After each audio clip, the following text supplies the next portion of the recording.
اسلام آباد اسٹوڈیوز میں نذیر احمد چوہان صاحب ایم پی اے ہیں جہانگیر ترین گروپ میں. کہا جاتا ہے کہ آج انہوں نے جو وزیر اعظم سے بات ہوئی، ایک راجہ ریاض صاحب نے بات کی اور ایک نذیر احمد چوہان صاحب نے ہمارے ساتھ موجود ہیں. بہت شکریہ سر پروگرام میں شرکت کرنے کا. کیسی رہی ملاقات آج کی؟ سر بہت اچھی رہی ملاقات جی، اور ہم نے ریکویسٹ کی تھی وزیر اعظم پاکستان سے کہ سر ہمیں ٹائم دیا جائے اور ہم ملاقات کرنا چاہتے ہیں. اور جو ہمارے کچھ ایسی تھیں چیزیں جس میں ہم سمجھ رہے تھے کہ ہمارے ایک پارٹی لیڈر ہیں جہانگیر خان ترین صاحب، جنہوں نے بہت قربانیاں دی ہماری پارٹی کے لیے، اور پہلے دن سے وہ ماشاءاللہ اپنی جس طرح ان کی صحت بھی نہیں تھی اس کے باوجود انہوں نے اس پارٹی کے لیے جو خدمات تھی اس کو ذہن میں رکھتے ہوئے ہم سب نے یہ فیصلہ کیا کہ ترین صاحب کا ساتھ دیا جائے اور خان صاحب سے ٹائم لے کر ان سے ریکویسٹ کیجیے کہ سر آپ ہماری بات کو سنیں. پرائم اور منسٹر صاحب کو آپ نے کیا کہا؟ بیسیکلی پرائم منسٹر صاحب سے ہم نے سب سے پہلے تو ان کا یہ شکریہ تھا کہ انہوں نے ہمیں جب ٹائم دیا تو ہم نے سب سے پہلے ان سے یہ ریکویسٹ کی کہ جو آپ سمجھ رہے تھے وہ چیزیں آپ تک نہیں پہنچائی گئی. نمبر 1 یہ کہ جہانگیر خان ترین صاحب کے اوپر 9 کمپنیوں کے اندر سے 3 کمپنیاں جہانگیر خان ترین صاحب ہی کی کیوں ہائی لائٹ کی گئی، اور وہ جو پرچے جہانگیر خان ترین صاحب کے اوپر کیے گئے ان پرچوں کے اندر چینی شوگر مافیا کا کہیں بھی ذکر نہیں تھا، اور اسپیشلی یہ بتایا گیا کہ آپ کے C M P M house استعمال ہوتا رہا اور آپ کے یہاں سے پریشر جاتا رہا مختلف ڈپارٹمنٹس کے اوپر کہ جی جہانگیر خان ترین صاحب کو کسی صورت پر نہیں چھوڑنا. آپ کے علم میں ہے؟ اچھا چلیں میں اس پہ بھی آتا ہوں. آپ نے کہا باقی شوگر ملز جو ہیں ان پہ کارروائی نہیں، تو باقی کون سی شوگر ملز ہیں جن پہ کارروائی نہیں ہوئی؟ خسرو بختیار صاحب کا نام لیا گیا، ہمایوں اختر صاحب کا نام لیا گیا. جی بالکل. جہانگیر ترین صاحب چاہ رہے ہیں کہ ان کے خلاف بھی ایکشن؟ نہیں، ہم یہ چاہ یہ رہے تھے کہ بیسیکلی جو ہمارا سوچ تھی، جو ہم لوگ سب اکٹھے ہو کر گئے خان صاحب کے پاس، جو ہم نے ریکویسٹ کی اس کے اندر یہ تھا کہ کراس دی بورڈ فیصلہ کیا جائے کہ چاہے جو بھی ہو، اگر تو انصاف دینا تو سب کو ایک جیسا انصاف ملے.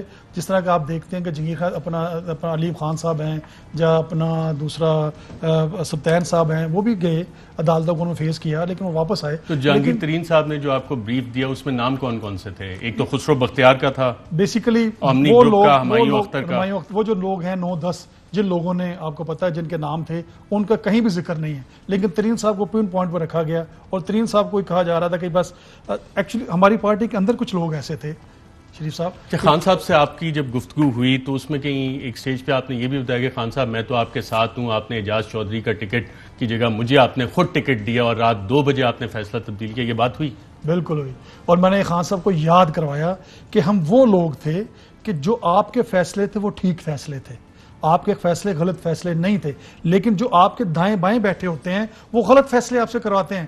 رات کو 2 بجے جو مجھے آپ نے کال کر کے کہا تھا کہ تم الیکشن لڑو کو میں نے جیت کے بھی دکھایا لاہور سے، اور لاہور کو میرا ایم پی ایم این اے ہار گیا، جو اعجاز چودھری صاحب وہ ہار گئے، تو اس کا مطلب خان صاحب کا فیصلہ وہاں اسلام آباد میں بیٹھا ٹھیک تھے. تو اسی طرح سے جو آج فیصلہ ہو رہا ہے خان صاحب وہ غلط ہو رہا ہے. صاحب کے ساتھ ہیں پرائم منسٹر عمران خان صاحب کے ساتھ ہیں یا ترین صاحب کے ساتھ ہیں؟ دیکھیں جی، پہلے دن سے عمران خان صاحب کے ساتھ ہیں، آج بھی خان صاحب کے ساتھ ہیں، کل بھی خان صاحب کے ساتھ ہوں گے. ہمیں ترین صاحب کو کس نے ملوایا تھا؟ خان صاحب نے ملوایا تھا. خان صاحب ہی کی ویژن کے اوپر ترین صاحب بھی گئے تھے.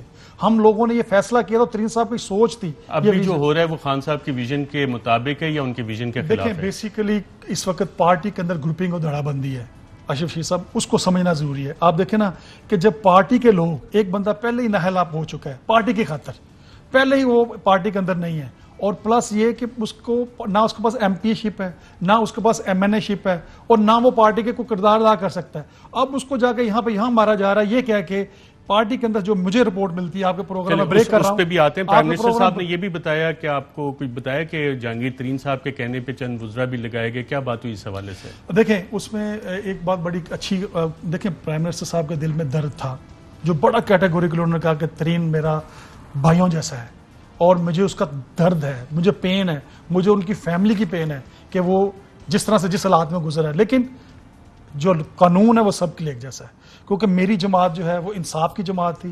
پاکستان تحریک انصاف کو میں نے بنایا تھا انصاف کے نظریے کے اوپر. تو یہ نہیں ہو سکتا کہ ترین کے لیے کوئی اور قانون ہو جائے اور دوسرے کے لیے کوئی اور قانون ہو جائے. یہ بڑا کیٹیگوریکلی وہاں پہ کہا گیا. لیکن جو ہماری سوچ تھی، کوئی فائدہ نہیں، جو ہماری کہنا چاہ رہا ہوں، جو ہماری سوچ تھی، ہم یہ چاہ رہے تھے کہ پریشرائز نہ کیا جائے وزیر اعظم آفس کو، تو وہ بات مانی گئی. الحمدللہ ہماری سوچ یہ تھی کہ سر شہزاد اکبر صاحب کو آپ یہاں سے علیحدہ کر دیں، آپ کی مہربانی. نعمان لنگریال صاحب کے حوالے سے وزیر اعظم نے کچھ بتایا آپ کو؟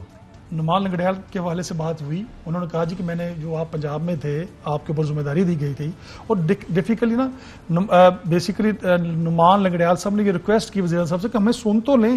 جو آپ تک بتایا کہ ترین صاحب کے کہنے پہ نعمان لنگڑیال کو وزیر بنایا. بالکل انہوں نے بتایا. اور کس کو؟ ترین صاحب کے کہنے پہ ان کو بلایا گیا, اور ایک دو منسٹر اپنا مشیر تھے ان کو بنایا گیا, صاحبزادہ کو بنایا گیا. یہ بھی کہا کہ اور دونوں جو سکینڈلز آئے ان کی حکومت میں انہی وزراء کی منسٹریز میں آئے. نہیں, بیسیکلی یہ بات نہیں کہی گئی. یہ خان صاحب نے کہا کہ آپ کی ذمہ داری تھی ترین, آپ نے مجھے یہ بتانا تھا, آپ کے میں نے ذمہ داری دی تھی, کیونکہ میں یہ چاہتا تھا کہ ترین یہ معاملہ دیکھے گا, کیونکہ ہماری نئی گورنمنٹ تھی تو ترین صاحب اس کو لک آفٹر کر رہے تھے. لیکن ترین صاحب کی طرف سے جب ہم لوگوں نے جا کے سارا خان صاحب کو یہ بتایا, اس میں صرف یہ ہمارا پوائنٹ بھی تھا کہ سر اس وقت ترین صاحب کہیں بھی انٹرفیئرنس نہیں کر رہے تھے کسی چیز میں بھی.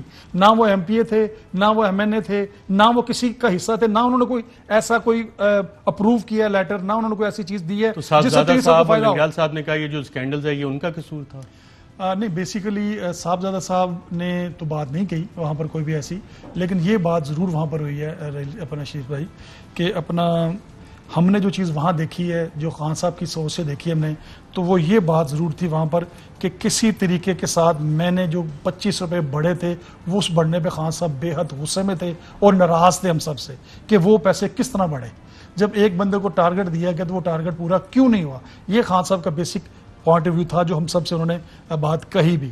تو بیسیکلی ہم سب لوگ اس بات پہ متفق ہیں کہ جو بھی گلٹی اس میں ہو, چاہے ترین صاحب ہوں تو ان کو سزا فیس کرنی چاہیے, لیکن ایسا ہمارا صرف ایک ایجنڈا تھا کہ خان صاحب کائنڈلی اس کو فری اینڈ فیئر آپ کروائیں. ٹھیک ہے, اور جہانگیر ترین صاحب بھی یہی چاہتے تھے, یہی وہ چاہتے ہیں.